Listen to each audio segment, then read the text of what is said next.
Yo, Dr. Syed's in the house tonight. Let's crack the code and bring the truth to light. E-discovery, OSINT, now that's the key. Digital evidence for the world to see. Chain of custody, every single step.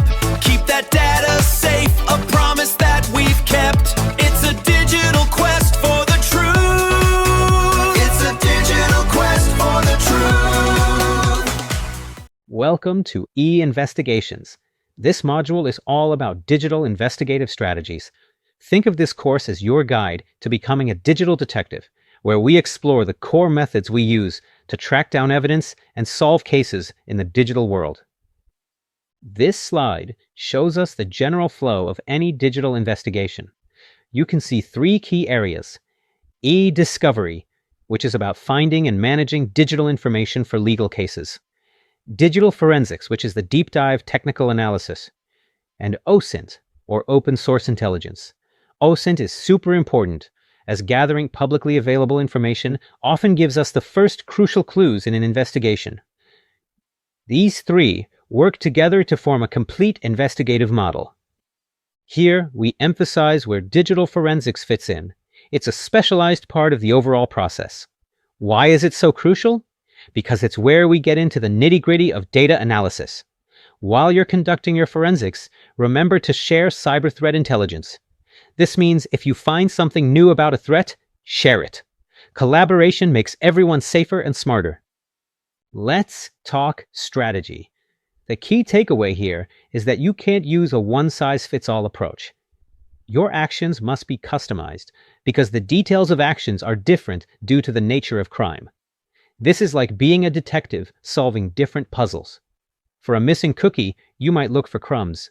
For a stolen car, you look for tire tracks or surveillance footage. You need to know the important activities in a given crime to identify the correct evidence. Understanding those key actions is what guides your investigation. We are now looking at a real-world scenario, a ransomware attack on a healthcare facility. If this happens, what are the 5 key activities we must investigate to find evidence? First, the initial breach. How did they get in? Look at server, firewall, and email logs. Second, propagation. How did the ransomware spread? Check network logs and diagrams. Third, encryption. Which systems and files were hit? We need the list of affected systems and the ransom notes. Fourth, ransom communication. How did they demand money? We'll analyze ransom messages and Bitcoin addresses. And fifth, external connections. Did the ransomware talk to an outside server? Check network logs for malicious IPs. This slide breaks down the attack into manageable, evidence-based steps. Continuing with the ransomware case, these are the critical first 3 steps to collect evidence. Step 1. Isolate affected systems immediately to contain the spread. Step 2. Capture live data. We need memory dumps and network packets for real-time analysis before it disappears. Step 3. Preserve logs. Secure all server, firewall, and email logs because they contain the history of the attack. And here are the final 4 steps for evidence collection. Step 4. Document evidence. Take pictures or video of ransom notes or encrypted files, anything visible. Step 5. Forensic imaging. This means creating a perfect copy of the affected systems for deeper, non-destructive analysis. Step 6. External support. Don't be afraid to call in specialized cybersecurity experts. Finally, Step 7. Compile a report. Summarize everything for internal review and potential legal action. Follow these 7 steps, and you maintain the integrity of your investigation. Moving on to online evidence. We divide this into 2 groups, publicly available stuff, like open forum posts, and private stuff, like someone's Facebook account. You might capture public data, and then request the private account details later. The big warning here: investigators must be aware of the footprints they leave when accessing publicly available data. Why? Because leaving a footprint can alert the suspect that they are under investigation, and we don't want that. Back to strategy. We have a problem. Modern devices hold a massive volume and complexity of data. You cannot and should not try to extract all data. You'll waste time and resources. So the strategy is to be smart. We must focus on the relevant data. You need a plan right from the start that tells you exactly what you're looking for to make the examination efficient and effective. Our strategy also involves using different levels of examination. Some cases need a quick look, others need a deep dive. Crucially, investigations are dynamic and can change direction. You might be analyzing a system and find emails identifying a co-conspirator, or a witness might identify a person of interest in another investigation. Be ready to adapt your plan based on new intelligence you uncover.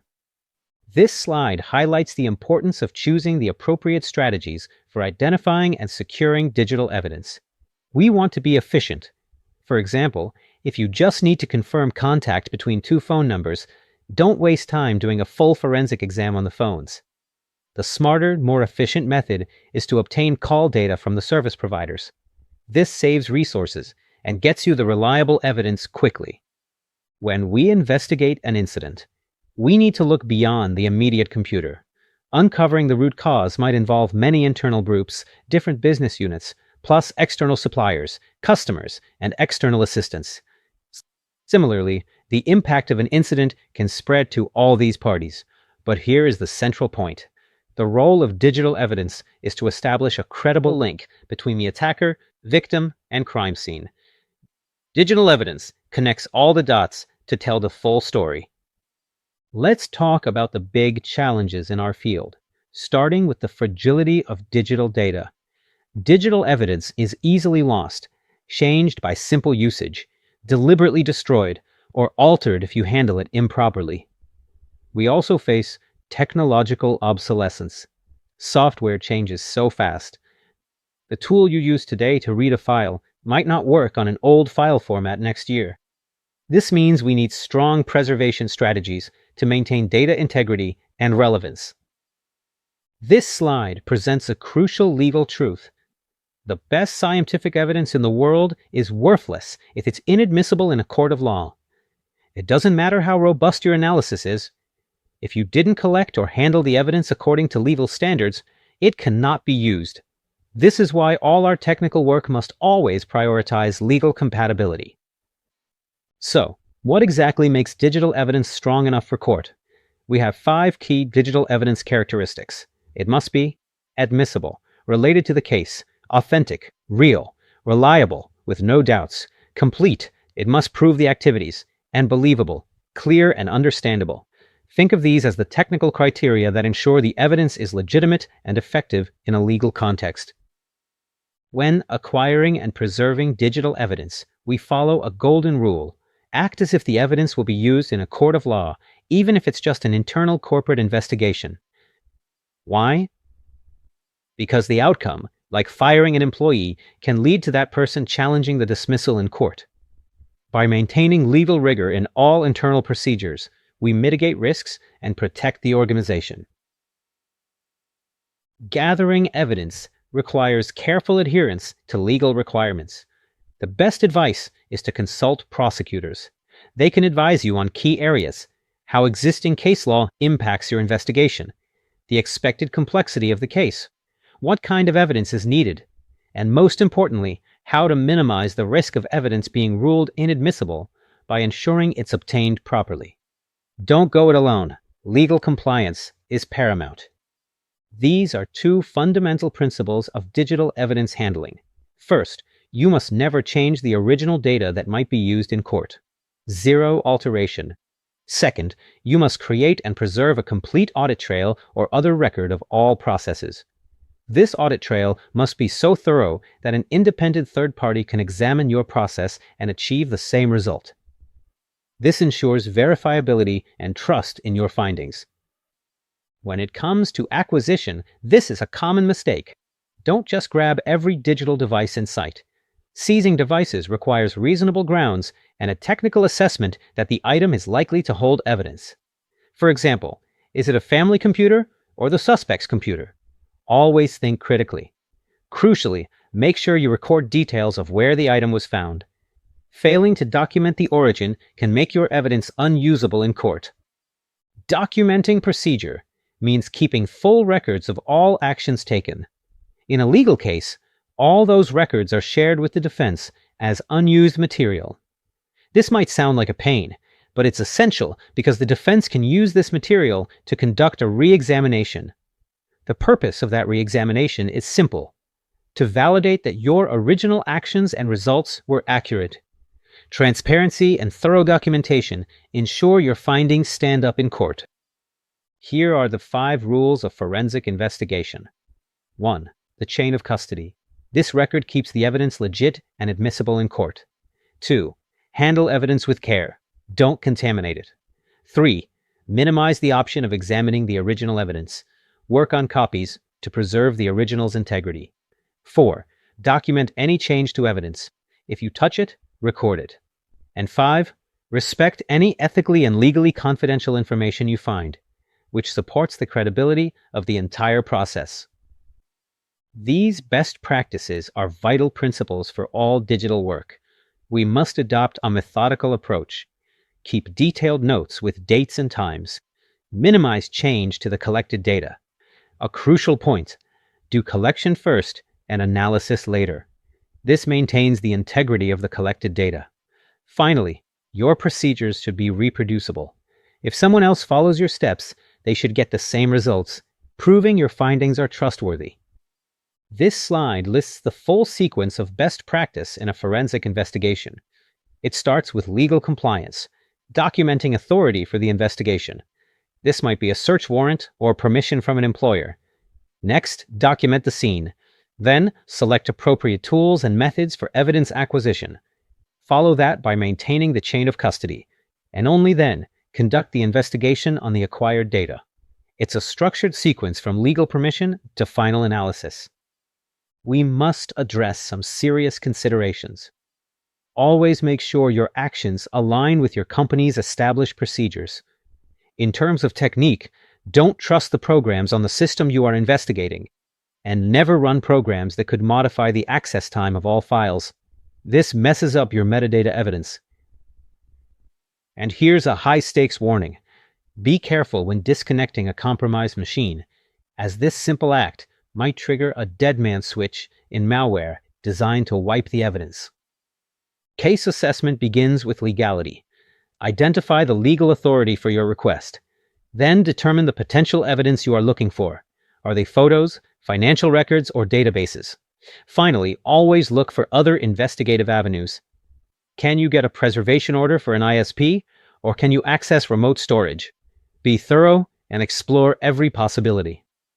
Continuing the case assessment, we ask if other forensic processes like DNA analysis, fingerprints, or tool marks are needed alongside digital forensics. We also need to determine additional information like usernames, email accounts, or the network configuration. How do you get this crucial context? By interviews with system administrators, users, managers, and employees. The people involved often hold the key details that make sense of the data. Reconstructions are how we piece the case back together. We use 3 types of analysis. Functional analysis helps us understand the digital evidence and the system's proper operation, giving us insight into the offender's intent. Relational analysis uses data like IP addresses, emails, and transactions to map the relationships between the attacker, victim, and crime scene. Finally, timeline analysis focuses on the sequence of events. Computers are great at tracking time. We look at date created, modified fields, and event logs to build a clear chronology. Provenance is a fancy word for origin, and it is a key task of the forensic practitioner. You must use your skills to identify not just that the evidence exists, but also how it came to be there. Why is this important? Because establishing the origin mitigates the risk of your findings being misinterpreted in court. You must provide the full context so there's no room for doubt about the evidence's history. Now we tackle the difference between ownership versus possession. When you find a file, you need to know who created, modified, or accessed it. But even more important is determining knowledgeable possession. Ownership is legal. Possession is about control. Did the user know the data was there? That evidence of awareness is often the key to proving a case, and we gain it for various types of analysis. This slide is a reminder about the need for careful interpretation of evidence, which applies to all forensic disciplines. Think about a fingerprint on a bottle at a crime scene. That fingerprint doesn't automatically mean the defendant committed the crime. The bottle could have been moved by a third party. We have to interpret evidence within the full context of the crime scene dynamics to avoid misrepresentation. Let's apply that interpretation principle to ownership versus possession. If you find illicit images on a computer, that alone isn't proof of ownership. You must prove the user had knowledgeable possession. This is where a digital forensic practitioner shines. They look at contextual evidence to infer awareness. Was the file in a list of recently opened files? Did they use recent search terms? Where was the file located? Was the computer even password protected? These details help us build a case for awareness. To prove ownership versus possession, we use 3 methods. First, application and file analysis. Are the files hidden in a non-default location, or does the file name itself tell a story?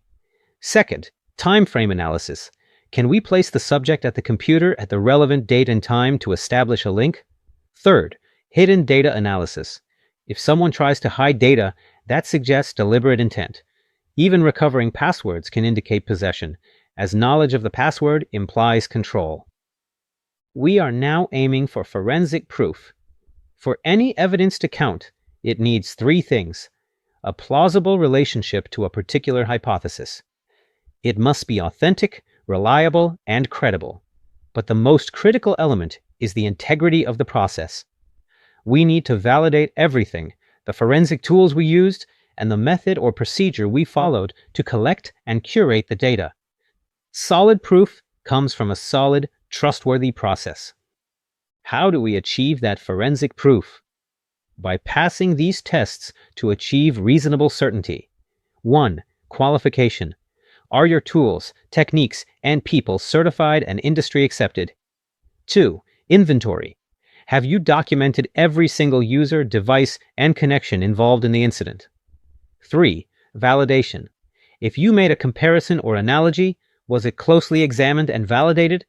These steps ensure your findings are rigorously defensible in any setting. In the digital world, we rely on 3 types of reasoning for inference and evidence. Deductive and inductive methods are both required and complementary. Deductive reasoning applies general rules to specific facts. Inductive reasoning builds general rules from specific observations. But the key to setting the direction of your investigation is abductive reasoning. This is forming the most plausible conclusion from the incomplete information you currently have, helping you decide what to look for next. This brings us to the end of our module on Digital Investigative Strategies. I hope you enjoyed this deep dive into what it takes to be a digital detective, covering everything from the initial breach of a ransomware attack to the complex legal concept of knowledgeable possession. Remember, the key to successful e-investigation is methodical documentation and strict adherence to the chain of custody. Thank you for your attention, and I look forward to seeing you next time.